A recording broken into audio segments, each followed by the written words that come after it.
Vamos a hablar con un especialista, un amigo de la casa, podemos denominarlo así. Ya lo hemos consultado en otras oportunidades y su palabra siempre justa creo que viene al dedillo ahora para hablar de lo que es el caso Maradona y específicamente porque se va volcando desde el punto de vista judicial hacia los médicos que estuvieron en los últimos tiempos con Diego. Por un lado Leopoldo Luque y por otro Agustina Kosačov, la médica psiquiatra que le daba los medicamentos justamente antidepresivos, se presume, a Diego Armando Maradona, quien también fue una de las que firmó la externación de Diego para llevarlo de la clínica de Olivos hacia la casa del Tigre, en donde lamentablemente falleciera el miércoles pasado. ¿Cómo un médico psiquiatra va manejando estas situaciones? Obviamente estamos hablando de un personaje mundial, universal, un mito, pero ¿cómo va manejando los pacientes? ¿Cómo va llevando esa hoja de ruta, esa historia clínica? ¿Qué puede establecerse a partir de esa historia clínica en la relación con el paciente y cómo puede servirle a la justicia? ¿Hasta dónde se puede hablar, en todo caso, de una eventual mala praxis por parte de un médico psiquiatra en un caso como este?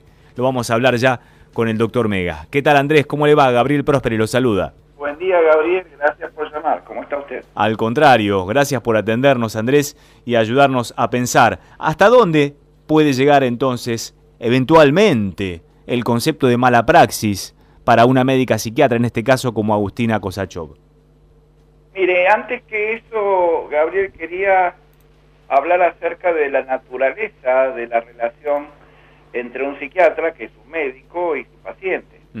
Usted sabe que los médicos nos manejamos con algo que la ley establece como locación de servicios, que es un contrato verbal, en general, consensual, de común acuerdo, en el cual el médico se compromete a prestar un servicio y el paciente a retribuirle mediante su prepaga, obra social o dinero. ¿Sí? Eso está claro y es parte del contrato.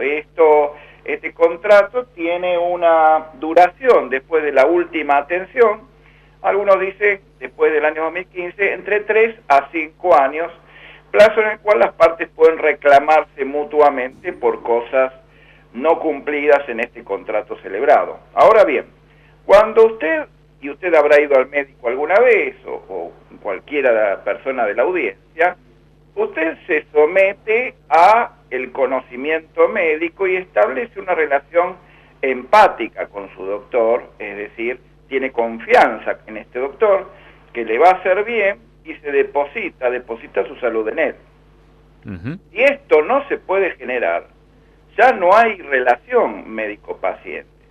Y al no existir relación médico-paciente, el médico lo mejor que puede hacer es retirarse, anunciar esto, explicarle esto al paciente y decirle, bueno, busque otro profesional porque si usted no respeta mis indicaciones, esto no puede avanzar.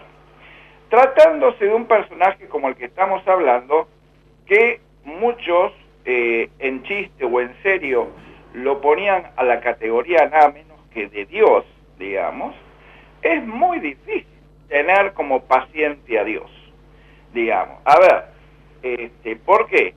Y porque Dios todo lo sabe, todo lo puede y todo lo dispone en este universo. Con lo cual, ya hay una normalidad desde el principio. ¿Cómo voy a atender a Dios en persona? ¿Y cómo Dios va a cumplir las indicaciones que yo le dé?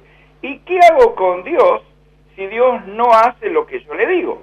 Bueno, si uno lo va a tomar como paciente, debe en todo momento tratarlo a Dios como un paciente más, no como alguien diferente, porque ahí está el primer problema que puede llevar después a un juicio de responsabilidad, cuando alguien tomó algo para lo cual no estaba con toda la capacitación y experiencia para poder llevarlo a cabo.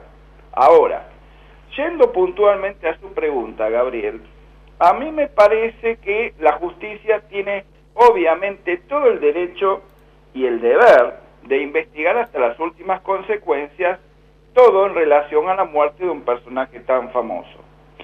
Pero el punto es que en esta investigación el médico interviniente debe ser tratado como un ciudadano común y corriente. Esto es, normalmente, y yo no soy abogado, solamente soy médico legista con experiencia tribunalista, esto es, el médico en cuestión debería haber sido convocado a testimoniar en primer lugar y luego, de acuerdo a esta testimonial, modificarse su situación procesal y eventualmente tomarse medidas adicionales como, si el médico no proveyera de toda la documentación, de allanar su consultorio, domicilio en busca de las pruebas que la justicia necesita. Ahora, mi pregunta es, ¿por qué de movida y sin haber, sido imputada la psiquiatra en esta cuestión, la justicia dispone manu militari, es decir, con mucha rapidez, proceder a el allanamiento del consultorio, secuestro de historias clínicas, donde hay otros pacientes y otras historias clínicas cuya privacidad debe ser resguardada por el deber que tenemos los médicos a la confidencialidad con nuestros pacientes, y todo hecho y mostrado mediáticamente, donde yo no sé quién se va a ir a atender después con esta doctora después de esta exposición pública.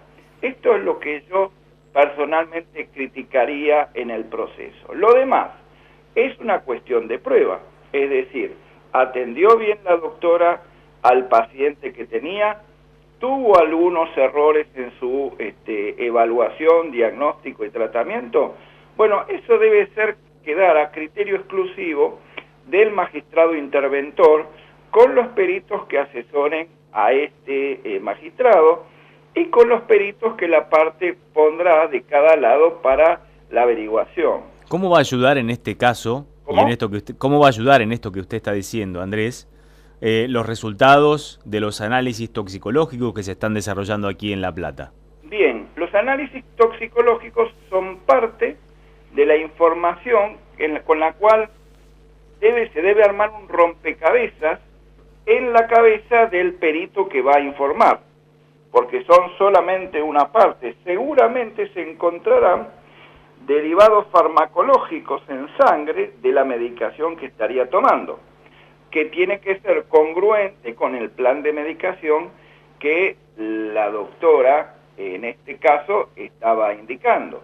Ahora, lo que yo personalmente, y usted es un periodista serio, no veo bien es de algunos otros lugares donde se hacen especulaciones de distinto tipo respecto a si estaba sobremedicado, si la medicación lo mató, etcétera, etcétera.